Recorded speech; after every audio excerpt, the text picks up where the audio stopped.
Welcome to the Mobile Home Park Mastery Podcast, where you will learn how to identify, evaluate, negotiate, perform due diligence on, finance, turn around, and operate mobile home parks.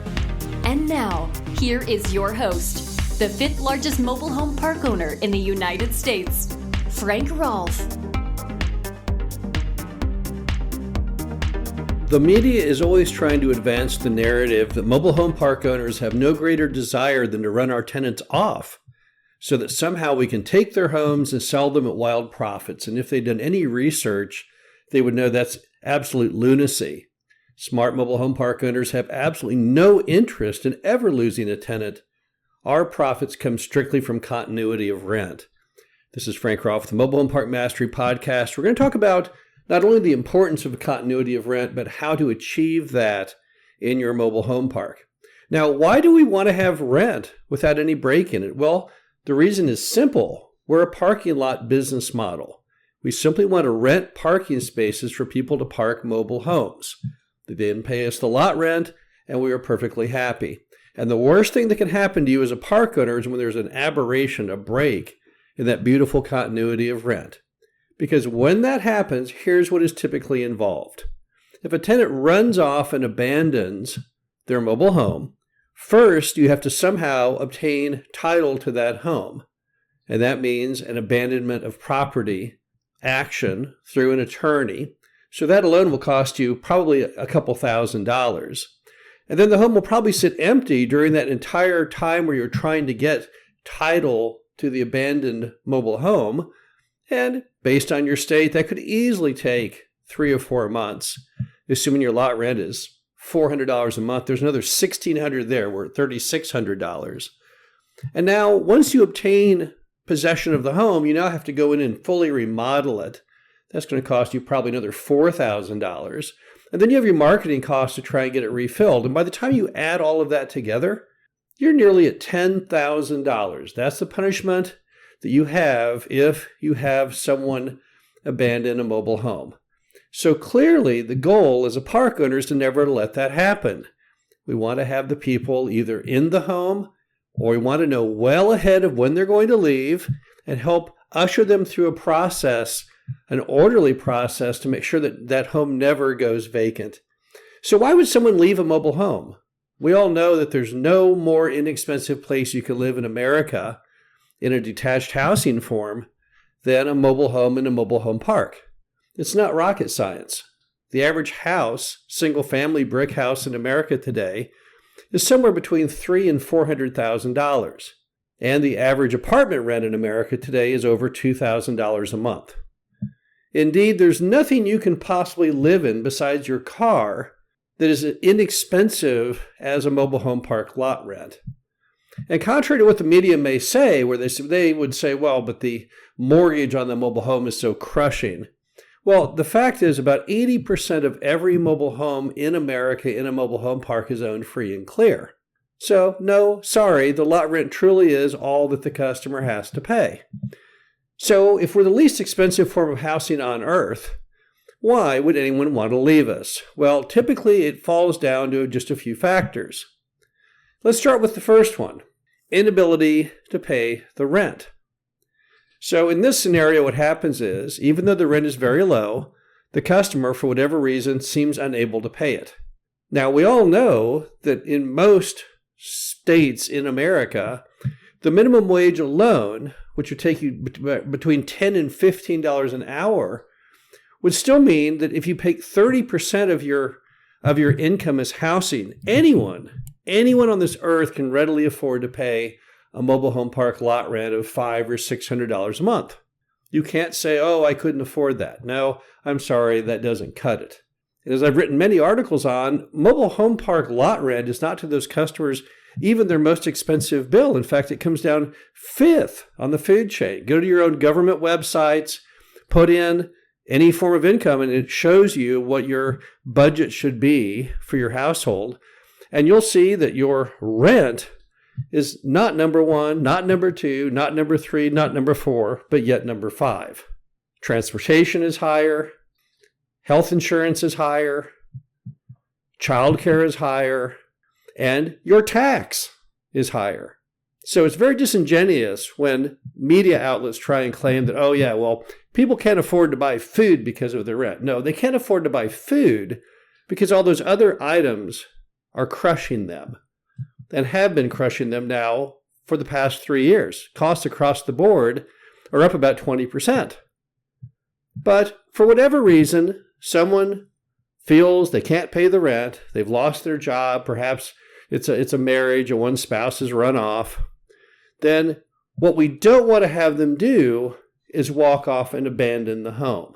So at the very first glimmer of a sign of someone not being able to pay the rent, which you namely will know because you don't get the rent, you need to go to that person or have the manager go to the person and say, look, what's going on? We'd like to help you here. What is the plan? And if they say, well, I can't afford to live here anymore, I've lost my job, then you need to see if there's something you can do in an orderly fashion to basically do a cash for keys or to buy the home so they can move on down the highway to something different that they can afford, which I assume would be moving in with a relative. Now, we all learned during COVID the importance of cash for keys because during that period where there was no evictions allowed in America, that very strange period which seems so far in the past today, but yet we all experienced, one of the ways you could get someone who wouldn't pay the rent, couldn't pay the rent, would be to pay them to leave. And if it costs you $10,000 typically when you turn over a home, then pretty much anything you can score less than that would be a winner. But most of the time, if you want to do cash for keys with someone who can't afford to live there anymore, it's probably going to cost you probably somewhere between $500 and $2,000.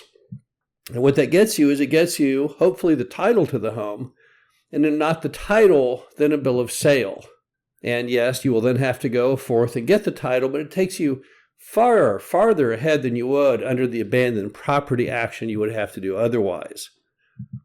So whenever you have someone who's not paying, don't let the clock start ticking on the eviction. I mean, you must give them the demand letter and get ready where you can evict them. But you need to have the manager go over and say, look, let's forge a pact here in which we can give you some money to move on down the road to wherever you're going. And in that way, you'll have greater continuity of someone in that home. In the perfect condition, they go ahead and sign a bill of sale, assign the title to you, and you make whatever repairs are needed to the home and then resell it again. That would be working it perfectly. But now another thing pops up often with somebody, and that's where they live in the mobile home and they just decide they want to sell it. Perhaps they want to go and buy a stick-built house. Maybe they want to move to another location. And once again, we have a problem because if they don't get that accomplished and then walk off and abandon the home, you will once again lose that continuity of rent. So when a sign goes up in a window saying home for sale, or in the yard saying home for sale, or if the manager even hears the rumor of somebody wanting to move, they need to immediately go to them and say, look, what can we do to get this done in an orderly fashion? How can we help you? Now, if the home is going to be reasonably priced, then the park should just probably go ahead and buy it. Because once again, if they can't sell it and they walk off and abandon it, then you're back to having a big price point that you'll have to pay to go ahead and get ultimately title to the home and renovate it and sell it off again. So hopefully that's what you can do. You can just go to them and say, look, I'll buy your home. How much is it? $4,000? No problem. Here, let's go ahead and have a closing and give me a bill of sale and the title, and here's $4,000. Now you have possession of the home. You can make whatever needed repairs and sell it all over again. But let's assume somebody instead has a mortgage on the home, which you feel is too high. You feel like they overpaid for the home when they bought it from the dealer, and now you can't afford to pay what the mortgage is because you could replace that home with another home that's similar for less money. Well, in that case, what you might want to do is to see if there's some way you could help them advertise and show the home to get the job done. Now, why do people abandon homes? Well, they often abandon homes because they don't proactively start far enough ahead to get them sold. A lot of residents who walk off and abandon their home, the whole problem is they could have had it sold if they started 3 or 4 months early, but they try and sell the home maybe a week before they go ahead and just have elected to move. And that's what causes that lack of continuity is their own poor planning. So you need to help them with that planning. There's various steps to getting a home sold. You have to run ads. You have to answer the phone. You have to show the home, and you need to get it sold.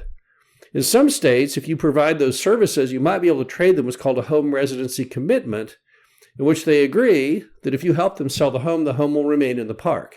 But in some states, sadly, you cannot do that because the state laws preclude that. Regardless, anything you can do is going to benefit you because it will help give you that continuity. And the continuity of rent is absolutely the key. Now, the duties have changed with managers over time. Today, the modern manager doesn't have as much importance as they used to. Often rent is paid using ACH. They're not in the loop on getting the rent. You probably have a software like Rent Manager. You've got all kinds of tools and aids and technology that make the role of the manager different. So the key to the manager today is to have great people skills, to be your eyes and ears in the field. And one big part of their goal should be to see these situations that may create lack of continuity and try and get those sold. So the bottom line to it all is, as an industry, as a park owner, the worst thing that can happen to you is to have someone walk off and abandon their home. Your number one goal today, so that you can maximize your profits, maximize your net income, and it's in the best interest of all parties, is to help make sure there's always that continuity. To help that resident who needs to leave for whatever reason get that successfully completed without abandoning the home. This is Frank Rolfe, the Mobile Home Park Mastery Podcast. Hope you enjoyed this. Talk to you again soon. Thank you for listening to the Mobile Home Park Mastery Podcast. Be sure to visit us at mhpmastery.com to subscribe to the show, read our show transcriptions, and access all of our great information on mobile home park investing.